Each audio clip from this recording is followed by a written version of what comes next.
সবাইকে আমন্ত্রণ। Clemon beyond the গ্যালারিতে হাজির হয়ে গেছে আপনাদের সামনে নতুন দিনের নতুন পর্ব নিয়ে। সঙ্গে আছি রেজওয়ানুজ্জামান। আর আজকে আমাদের সঙ্গে অতিথি হয়ে আছে বাংলাদেশ ফুটবল ফেডারেশনের সম্মানিত সহসভাপতি এবং ডেভেলপমেন্ট কমিটির চেয়ারম্যান আতাউর রহমান ভূঁইয়া মানিক। স্বাগত জানাচ্ছি আপনাকে। ধন্যবাদ। আতাউর রহমান ভূঁইয়া মানিকের সাথে ফুটবল নিয়ে কথা হবে এবং তৃণমূলের ফুটবল নিয়ে কথা হবে, কিন্তু এক নজরে দেশ বিদেশের খেলার খবরগুলো শুরুতেই জানিয়ে দিতে চাই। শুনছিলেন দেশ বিদেশের খেলার সবশেষ খবরগুলো। আমরা বলছিলাম যে আমাদের সঙ্গে আছেন আতাউর রহমান ভূঁইয়া মানিক। আমরা কথা বলতে চাই তৃণমূলের ফুটবল উন্নয়ন নিয়ে। আপনারাও চাইলে অংশ নিতে পারেন আমাদের এই আয়োজনে। ফোন করতে হবে স্ক্রিনে দেখানো নম্বরগুলোতে। প্রথমেই আতাউর রহমান ভূঁইয়া মানিক, স্বাগত জানাচ্ছি। আপনার প্রথম মেয়াদ শেষ হতে চলেছে ফুটবল ফেডারেশনে। 4 বছরের 3 বছর 9 মাস পেরিয়ে গেছে, আর 3 মাস পর গতকালই নতুন ইলেকশনের ডেট ডিক্লেয়ার হয়েছে। কেমন ছিল এই সময়টা এক কথায় জানতে চাই, তারপরে আমরা আলোচনা করব, বিশ্লেষণ করব। সত্যি এটা বিরাট একটা অভিজ্ঞতা। আমি প্রথমবারই একটা টার্ম পাস করলাম। আগামী 3রা অক্টোবর আমাদের মেয়াদ শেষ, 4 বছর মেয়াদ পূর্ণ হবে। তো এই 4 বছরে আমি যথেষ্ট এনজয় করেছি এই ফুটবলকে, এবং ফুটবল উন্নয়নে আমি চেষ্টা করেছি যে দেশের ফুটবলকে কিছু দেয়া। বিশেষ করে আমি যে দায়িত্বে ছিলাম ডেভেলপমেন্ট কমিটির চেয়ারম্যান হিসাবে, ফুটবল ডেভেলপমেন্টে যা যা করণীয় ছিল বা যতটুকু করা আমাদের পক্ষে সম্ভব হয়েছে আমরা সেটা করেছি। আমি আশাবাদী যে আমরা যেটা শুরু করলাম বা যেটা আরম্ভ করে দিয়ে গেলাম, আগামীতে যারা আসবে তারা নিশ্চয়ই আমাদের চেয়ে ভালো কিছু করবে। আপনি নিজে আসবেন কিনা সেটা জানতে চাই, কিন্তু তার আগে বলতে চাই, যখন আপনি প্রথমবার ঘোষণা দিলেন যে ইলেকশন করবেন, তখন অনেকেই বলেছিল যে আপনি কে, ফুটবলের সাথে আপনার সম্পৃক্ততা কোথায়, আপনি পারবেন না। এই ধরনের প্রশ্ন নিশ্চয়ই আপনাকে শুনতে হয়েছে। তারা কি সেই উত্তরটা পেয়েছে আপনার মনে হয়, নাকি আপনি নিজে সন্তুষ্ট নিজের কাজে? আমি নিজের কাজে আমি সন্তুষ্ট না, কারণ আমি তো অনেক কিছু করতে পারিনি। আমার অনেক কিছু করার ইচ্ছা ছিল, কিন্তু যতটুকু আমি করতে পেরেছি আমি মনে করি যে আমি এটা প্রমাণ করতে পেরেছি যে আসলে আমি ফুটবলের কে। আমি ফুটবলের লোক না, কিন্তু আমি একজন ফুটবল প্রেমী এবং আমি একজন গ্রামের ক্ষেতের মাঠের খেলোয়াড় ছিলাম। সেই হিসাবে আমি ফুটবলে যতটুকু করতে পেরেছি আমি মনে করি যে আমি স্যাটিসফাইড আমার এই 4 বছরের কর্মকাণ্ডে, এবং আমি ফুটবলের জন্য যতটুকু আমার জায়গা থেকে করা প্রয়োজন ছিল আমি সেটা করতে পেরেছি। তার মানে সমালোচকরা একটু হলেও জবাব পেয়েছে আপনার মনে হয়? না, আমি সমালোচকদের জবাবের কথা বলবো না। আমি সমালোচকদেরকে আমি এটুকু বলবো যে আমাদের ত্রুটিগুলো যদি ওনারা আমাদেরকে ধরিয়ে দেন বা আমাদের যে ভুলগুলো এগুলো যদি আমাদের সামনে নিয়ে আসেন, তাইলে কিন্তু আমরা আগামীতে এই সংশোধনগুলো করে আগামীতে আরও ভালো করতে পারবো। আপনার এই মেয়াদে যদি আপনাকে দুটো প্রশ্ন করি, যে সবচেয়ে বড় সাফল্য কোনটা কিংবা সবচেয়ে বড় ব্যর্থতা কোনটা আপনার নিজের? আমি মনে করি যে আমার সাফল্য যেটা, সেটা আমি একটা জিম করে দিয়েছি, যেটা আমাদের নারী ফুটবলাররা করছে ব্যবহার, বিরাট দাবি ছিল। সেটা আমি নির্বাচনের আগে যেমন বলেছিলাম যে এটা 3 মাসের কাজ, আমি নির্বাচিত হওয়ার পরপরই আমি সেটা করে দিতে পেরেছি। এবং আমি যে একাডেমিটা চালু করেছি, এই একাডেমিটা আজকে পর্যন্ত আমি চালু রাখতে পেরেছি। এবং আমি যে বিএফএফ একাডেমি নামে আরেকটা একাডেমি চালু করেছি, যেটা গত 2 দিন আগে আরও 3টা ডিভিশনে আমরা উদ্বোধনের ঘোষণা করেছি, যেটা আগামী মাসের 7 তারিখ থেকে চালু হবে। আমি মনে করি যে এগুলো একটা সাফল্যের অংশ। তবে ব্যর্থতা বলতে আমি মনে করি যে আমার এই লেভেলের টুর্নামেন্টগুলো আমরা যতটুকু করেছি তার চেয়ে ভালো যদি করতে পারতাম, আমি যদি কাপ নিয়ে আসতে পারতাম বা আমি আরও ভালো করে এফসিতে ভালো কিছু রেজাল্ট করতে পারতাম, তাইলে হয়তো নিজের আত্মতৃপ্তিটা আরও ভালোভাবে পেতাম। ডেভেলপমেন্ট কমিটির প্রশ্নে আসি এবার। আপনি যে ডেভেলপমেন্ট কমিটির চেয়ারম্যান, এবং বাংলাদেশের ফুটবলে হয়তো বা প্রকাশ্যে ডেভেলপমেন্ট কমিটির কার্যক্রম দেখা যায় না, কারণ সবাই জাতীয় দলকে কেন্দ্র করে ফোকাস থাকে, কিন্তু ডেভেলপমেন্ট কমিটি আসলে তৃণমূলের ফুটবলটা পরিচালনা করে এবং সেখান থেকেই ফুটবলার যোগান হয় মূল জাতীয় দলে। সেই জায়গাটায় নানা সীমাবদ্ধতা ছিল, আমরা জানি যে আর্থিক সীমাবদ্ধতা একটা বড় বিষয়, কিন্তু আপনি কি মনে করেন যে কার্যক্রমটা যেরকম হয়েছে তার আরও গতিশীল হতে পারতো এই সীমাবদ্ধতার পরও? আসলে সীমাবদ্ধতার কারণে কিন্তু আমরা খুব বেশি কিছু করতে পারিনি। আমি সবসময় একটা জিনিস বলি যে আমাদের বাংলাদেশ 17 কোটি মানুষের বাংলাদেশ, এবং আমাদের এই বাংলাদেশের ছেলেরাই সারা পৃথিবীতে গিয়ে দেখা যায় যে তারা স্কলার হিসাবে তাদের পরিচিতিটা তুলে ধরে। আমরা আজকে যদি জামাল ভুঁইয়ার কথা বলি, এই জামাল ভুঁইয়াও কিন্তু আমাদের বাংলাদেশের ছেলে, অথচ সে ডেনমার্কে গিয়ে প্লেয়ার হয়েছে। তাইলে আমার বাংলাদেশে তো এরকম অনেক জামাল ভুঁইয়া আছে। তারা কেন প্লেয়ার হতে পারছে না? তারা পারছে না আমার সেই গ্রাসরুট লেভেল থেকে আমি প্লেয়ার তৈরি করতে পারছি না। আমার একাডেমি যেটা আমরা করেছি এলিট একাডেমি, আমি মনে করি যে এখানে ন্যূনতম 300 প্লেয়ার থাকা উচিত। তাইলে আমি 300 প্লেয়ার থেকে আমি অবশ্যই 30 জন 40 জন প্লেয়ার পাবো যারা ইন্টারন্যাশনালি খেলে বাংলাদেশের মুখ উজ্জ্বল করতে পারবে এবং আগামী 10 বছর পরে এরা জাতীয় পর্যায়ে ভালো কিছু করতে পারবে, যেটা আমাদের জাতির জন্য এবং আমাদের দেশের জন্য মঙ্গলজনক হবে। কিন্তু আমরা সেটা পারছি না। আমাদের অ্যাকোমোডেশনের প্রবলেম, আমাদের এই ছেলেদের রাখার জন্য ফাইন্যান্সিয়াল প্রবলেম, যে বিষয়গুলো আমরা বারবারই উপস্থাপন করার চেষ্টা করেছি এবং আমরা সর্বক্ষেত্রেই আমি আমার স্পোর্টস রিপোর্টার যারা, স্পোর্টসের মিডিয়া যারা, আমি তাদেরকে সবসময় অনুরোধ করি যে আপনারা আমাদের আদ্যপান্ত সব জানেন, আমাদের বিএফএফের প্রত্যেকটা পয়েন্ট আপনাদের কাছে জানা আছে, আপনারা এটা একটু তুলে ধরেন, আমরা কেন পারছি না, কি করলে আমরা পারতে পারি, আমাদের ভুলগুলো আপনারা একটু ধরিয়ে দেন। তাইলে দেখা যাবে যে আমাদের সরকার বাহাদুর, আমাদের মন্ত্রণালয় এবং আমাদের ফুটবল প্রেমী মাননীয় প্রধানমন্ত্রী এটা দেখবেন, ওনার নজরে আসবেন। তখন আমরা হয়তো এই ফুটবলকে আরও এগিয়ে নিয়ে যেতে অনেক সুবিধা হবে। আপনি 300 ফুটবলারের কথা বলছিলেন বিএফএফ এলিট একাডেমি, সেখানে হয়তো এখন 30 জন ফুটবলার চলে এবং মাঝখানে অনেকদিন বন্ধও ছিল, বিদেশি কোচ আনা হলেও তারপরে সরিয়ে নেওয়া হয়েছে। সেই এলিট একাডেমিটাও ঠিক মতো চালানো যাচ্ছে না। আপনি হয়তো অর্থ সংকটকে একটা বড় কারণ বলবেন, কিন্তু বিএফএফে কিন্তু অনেক ধরনের অর্থ খরচ হয় সারা বছরের বাজেটে যদি আমি বলি। সেই জায়গায় এই জায়গাটায় খালি কি সরকারি একমাত্র পারে যে এই সংকটটা দূর করতে? আমি খালি এই একাডেমি কিংবা তৃণমূলের ডেভেলপমেন্ট প্রোগ্রাম, এটা আমি ঠিক ওইভাবে বলতে চাই না। আমি বলবো যে স্পন্সর, যেমন আপনি দেখেন আমাদের মেয়েদের যেই একাডেমি বলেন, ক্যাম্প বলেন, এটা যে চালাচ্ছে, এটা কিন্তু ঢাকা ব্যাংক একটা অর্থ দিচ্ছে। এই টাকায় কিন্তু চলছে, ব্যাগ পেতে হচ্ছে না। ছেলেদের ওইখানে আমরা কোনো মতে চালাচ্ছি, আমাদের কাছে স্পন্সর নাই। আমাদের যদি স্পন্সর থাকতো, এরকম কেউ একটা ফিক্সড অ্যামাউন্ট দিত, তাইলে কিন্তু আমরা ওইভাবে হয়তো আমাদের যখন কোনো জায়গা নাই, আমাদের যখন অভাব, তখন তো আমাদের বাধ্য হয়েই আমাদের সরকারের কাছে যেতে হবে, আমাদের ক্রীড়া মন্ত্রণালয়ের কাছে যেতে হবে। আর তো কোনো উপায় আমাদের নাই। এবং আপনি দেখেন আমাদের যে টুর্নামেন্টগুলো খেলতে হয়, আমাদের বিভিন্ন সময় কিন্তু টুর্নামেন্টে পর্যন্ত আমরা পার্টিসিপেট করতে পারছি না। তো এই বিষয়গুলো আমি মনে করি যে আপনাদের জানা আছে যে কেন আমরা জানা আছে অবশ্যই। এবং আমি বলছি যে এমনটাও হচ্ছে যে আর্থিক সংকটে কখনো কখনো আপনার এলিট একাডেমি বন্ধ করে দেওয়ার কথাও ভাবতে হচ্ছে, যে অন্য কোনো পদ্ধতিতে বিকেএসপির সাথে চুক্তি করে কিংবা অন্য কোনোভাবে আসলে এই একাডেমি চালানো যায় কিনা। মানে এই চিন্তাগুলো যখন আসে, তখন আসলে ফুটবলে সাকসেসের আশা করাটা কি আসলে ঠিক কিনা? না, আমি এটা কিন্তু একটা বিষয় একদম পরিষ্কার করতে চাই। আমি যখন এই একাডেমিটা চালু করি, চালুর দিন থেকেও কিন্তু আমি বলছিলাম এবং এখন পর্যন্ত আমি সে একই কথা বলি যে এটা যে কোনো সময় বন্ধ হয়ে যেতে পারে। এটা বাস্তবতা, আমাকে বাস্তব কথাটাই বলতে হবে। মিথ্যা কথা বলে মানুষকে তো ধোঁকা দেওয়ার কোনো প্রয়োজন নাই।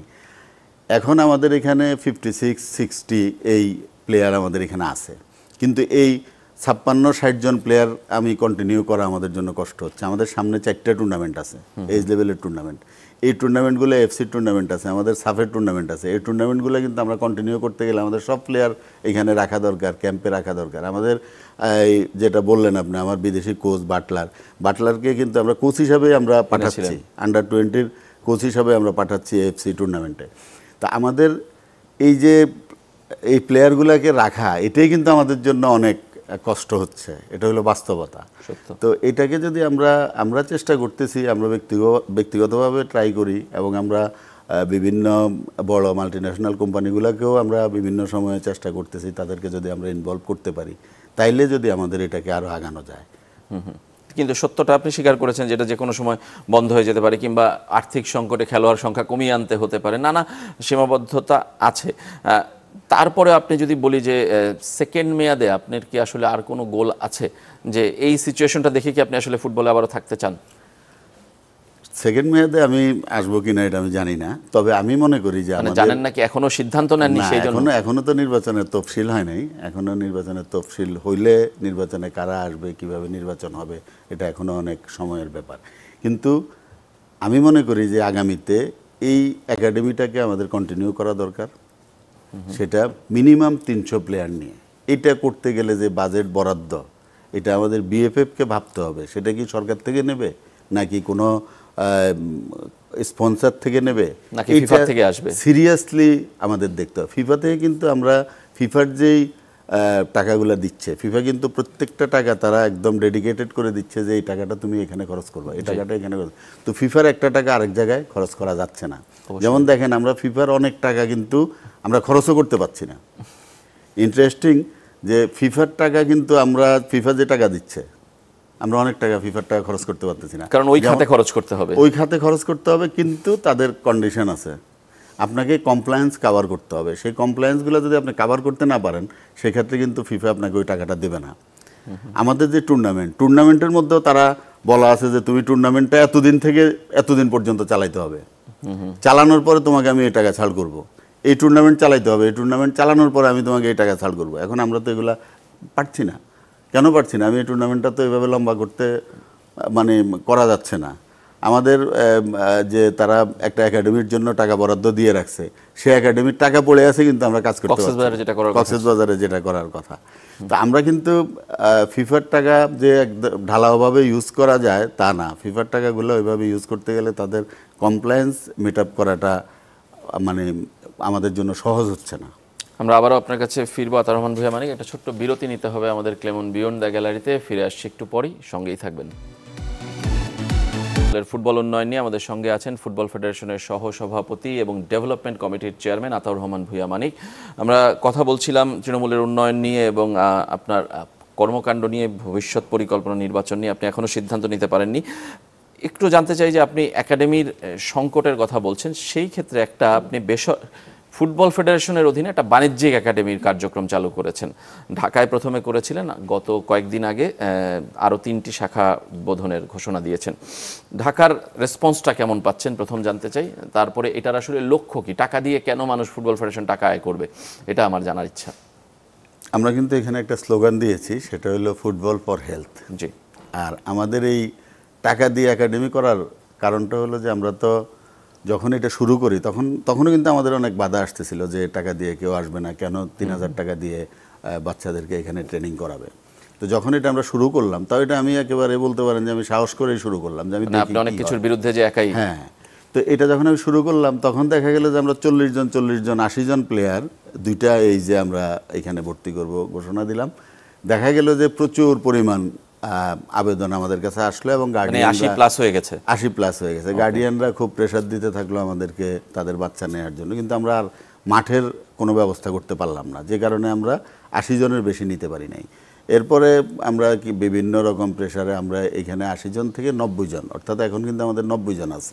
এই 10 জন কিন্তু আমাদের বাড়তি। তাইলে আপনি দেখেন ফুটবলের প্রতি আগ্রহ বা বাপমার যেই টার্গেট, ইচ্ছা যে আমার ছেলেটা সারাদিন ঘরে থাকে, ও আইপ্যাডে থাকে, নাইলে ল্যাপটপে থাকে, ঘরের মধ্যে থাকে, ও যদি অন্তত এই মাঠে গিয়া ফুটবল খেলে ওর হেলথটা ভালো থাকবে, ওর মন মানসিকতাটা একটু চেঞ্জ হবে, খোলা মাঠে যাবে। আপনার গার্ডিয়ানদের উপস্থিতি আমার মনে হয় প্লেয়ারদের থেকে বেশি। প্লেয়ার একজন আসলে গার্ডিয়ান আসে 3 জন, তারা ওই ছেলেদের এই খেলা দেখে, তারা কিন্তু খুব এনজয় করে এই খেলাটা। তো আমরা চেষ্টা করছি, এখানে আমরা মাঠ পাই নাই, মাঠ পাইলে আমরা ঢাকাতে আরও 2-3টা একাডেমি চালু করতাম।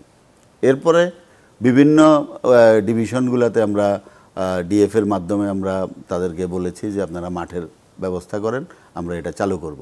এখন সব জায়গাতে মাঠের কিছু প্রবলেম আছে। মাঠ আছে একটা, সেখানে অন্যান্য টুর্নামেন্ট চলে, ক্রিকেট আছে, ফুটবল আছে, বিভিন্ন টুর্নামেন্ট চলে। কিন্তু আমার এই একাডেমিটা, আমার এই ট্রেনিং একাডেমিটা যদি চালাইতে হয়, তাইলে আমাকে এভরি উইক মিনিমাম 3 দিন আমাকে সময় দিতে হবে। 3 দিন আমার ফিক্সড মাঠটা লাগবে।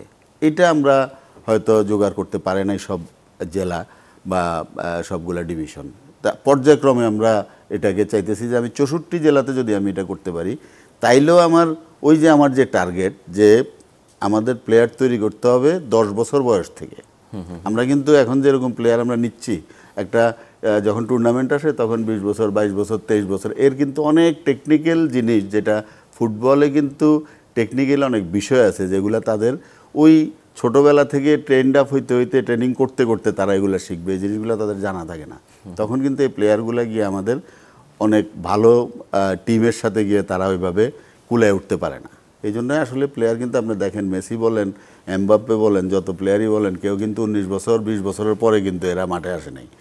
ওইভাবে কিন্তু তাদের প্রতিভাটা বিকাশ ঘটে নাই। ওদের বিকাশটা কিন্তু 8-10 বছর বয়স থেকেই শুরু হয়েছে। তা আমাদেরও টার্গেট যে আমরা ওই 10 বছর থেকে যে যদি সারা 64 জেলাতে আমরা এইভাবে চালু করতে পারি, এখান থেকেও কিন্তু আমরা একদম ভালো কিছু প্লেয়ার পেয়ে যাব। আচ্ছা, তার মানে আপনি নিজে বিনিয়োগ না করে মানে তাদের টাকাতেই সেই হ্যাঁ, ক্যাম্পটা সেটাই আমরা করতে পারছি। এবং আমরা এখানে সুবিধাটা হচ্ছে যেটা আমরা কিন্তু একেবারে আমাদের লাইসেন্সধারী, আমাদের বিএফএফ এর ভালো ভালো কোচ যেগুলো, সেগুলোকে আমরা এখানে ডিপ্লয় করতেছি, যে কারণে ভালো কোচ থাকলে কিন্তু তারা ট্রেনিংটাও ভালোভাবে পাবে। আর এই যে কোচগুলো আমরা এখানে দিচ্ছি, এই কোচগুলোর উপরে আবার আমরা আরেকটা কোচিং টিম রাখছি, যেটা বিপিএলে যারা কোচিং করায় এই ধরনের একটা টিম রাখছি, যারা এই কোচগুলোকে আবার ট্রেনিং দিচ্ছে যে তোমরা কি মাঠে ওদেরকে শিখাবা, কিভাবে শিখাবা। যে কারণে আমি মনে করি যে সারা বাংলাদেশে কিন্তু অনেক 1100-1200 একাডেমি আছে, তারপরেও আমরা এটা করতেছি যে আমরা এখানে ওদের ভালো ট্রেনিংয়ের ব্যবস্থা করতে পারবো। এই কারণে আমাদের এই টার্গেট। তার মানে আপনি বলছেন যে মানে বেসরকারি একাডেমির চেয়ে বিএফএফ এর একাডেমিতে ছেলেরা ভালো ট্রেনিং পাবে এবং ওরা বেশি টাকা দিয়ে এখানে আসতেছে। আচ্ছা, এবং তারা আগ্রহী। হ্যাঁ, তারা আগ্রহী। রিটার্ন কি? আপনি তো আরামবাগের একাডেমিটা যদি আমি বলি যে 1 বছরের উপরে চলেছে, আরো বেশি সময় আমার ধারণা, সেইখান থেকে কি কোনো ভালো ফুটবল না, এখান থেকে কিন্তু আপনি কয়েকটা ছেলে আমরা যেটা মনে করি যে 4-5টা ছেলে খুবই ভালো প্লেয়ার আমরা পাইছি এখান থেকে, কিন্তু এরা বিভিন্ন টুর্নামেন্টে এখন খেলতেছে। আমাদের এই 80 জন ছেলে থেকে বিভিন্ন টুর্নামেন্টে ওরা খেলছে এই লেভেলে। আগামীতে কিন্তু এরা ভালো সুযোগ পাবে, বিভিন্ন লেভেলে সুযোগ পাবে। এবং একটা প্রতিশ্রুতি ছিল যে এখান থেকে ভালো প্লে পেলে আপনি এলিট একাডেমিতে নেব। জি, এদেরকে আমরা এলিট সেই প্রতিশ্রুতি এখনো আছে, যদি এলিট একাডেমি আমাদের আগামীতে আমরা চলমান থাকে। আচ্ছা, সেটা একটা বড় কোশ্চেন। আরেকটা জানতে চাই যে মানে আপনি এই যে বিএফএফ ডেভেলপমেন্ট প্রোগ্রামের এত কিছু করতে চান কিংবা করতে পারছেন না, মানে কমিটিতে আসলে নির্বাহী কমিটিতে এই বিষয়ে আলোচনা হয় কিনা? ফেডারেশন প্রেসিডেন্ট হিসেবে কাজী সালাউদ্দিন আপনাকে কতটা সহযোগিতা করছে কিংবা করতে পারছেন না? বিষয়টা তো আমি সহযোগিতা ওনারা অবশ্যই করতেছে, ওনারা সহযোগিতা না করলে তো আমি এটা করতে পারতাম না। কিন্তু তারপরে আমি আরও যেটা করতে চাই বা করার ইচ্ছা আছে, ইচ্ছা থাকলেও তো আমি ওনাদেরকে বলে তো আমি কাউকে চাপ দিয়ে তো লাভ নেই। আমি তো পরিস্থিতিটা দেখতেছি, আমি জানি যে আমার সামর্থ্য কতটুকু। আমি যেহেতু বিএফএফ এর বোর্ডে আছি, আমাদের বিএফএফ এর টোটাল সামর্থ্যটা আমি জানি, সেই হিসাবে তো আমি আলাদাভাবে চাপ দিয়ে কোনো লাভ নেই। তবে আমার বোর্ড আমাকে শতভাগ সাপোর্ট দিচ্ছে আমার এই কাজগুলো করার জন্য। আমার যেটা আপনার সাথে কথা বলে মনে হলো যে আপনার আগ্রহ আছে ফুটবলে আরও কিছু হেল্প করার কিংবা চেষ্টা করার, তার মানে আপনি সেকেন্ড টার্মে চেষ্টা করবেন নির্বাচন করা। সেই সময়ের কোনো প্রতিশ্রুতি কি আছে? এই পরিস্থিতি তো থাকবেই, বাংলাদেশে তো পরিস্থিতি হঠাৎ করে বদলে যাবে না। সেকেন্ড টার্মের জন্য আপনার নিজের প্রতিশ্রুতি কি? আমার সেকেন্ড টার্মে আমি নির্বাচন করব কিনা বা নির্বাচনের কি পরিবেশ হয় সেটা এখনো আমি বলতে পারবো না। তবে যদি নির্বাচনে থাকি তখন আমি একটাই চেষ্টা করব, ফুটবল প্লেয়ার তৈরি করা। যেন এরা, আমি সবসময় বলি যে এটা কিন্তু একটা সময়ের ব্যাপার, এটাকে সময় দিতে হবে। 1 বছর 2 বছরে এই ফুটবল খেলে আমরা বিশ্বকাপ খেলতে পারবো না, আমরা এশিয়া কাপ খেলতে পারবো না, কিন্তু আমরা এমন জায়গায় যেতে হবে যেটা আমি আগামীতে যেন আমরা ওইরকম জায়গায় যেতে পারি, সেটার একটা পথ আমাদের তৈরি করতে হবে। এবং এই পথটা তৈরি করতে গেলেই আমাকে গ্রাসরুট থেকে প্লেয়ার তৈরি করতে হবে এবং এটা কন্টিনিউ পরিচর্যা রাখতে হবে, এদেরকে ট্রেনিংয়ের মধ্যে রাখতে হবে, তাইলেই কিন্তু এটা সম্ভব। ধন্যবাদ আপনাকে আতাউর রহমান ভূঁইয়া মানিক। আমাদের সময় একদমই শেষ। আপনি ফুটবলার তৈরি করতে চান, সেটা কঠিন দায়িত্ব, কারণ এই তৃণমূলে আসলে নজর দেওয়াটা যেমন কঠিন, তেমনি অর্থ আসাটাও খুবই কঠিন। সেই কঠিন দায়িত্ব পালন করতে চাচ্ছেন আতাউর রহমান ভূঁইয়া মানিক। আমরা আজকের মতো এখানেই শেষ করছি, আবারও দেখা হবে আগামী সপ্তাহে।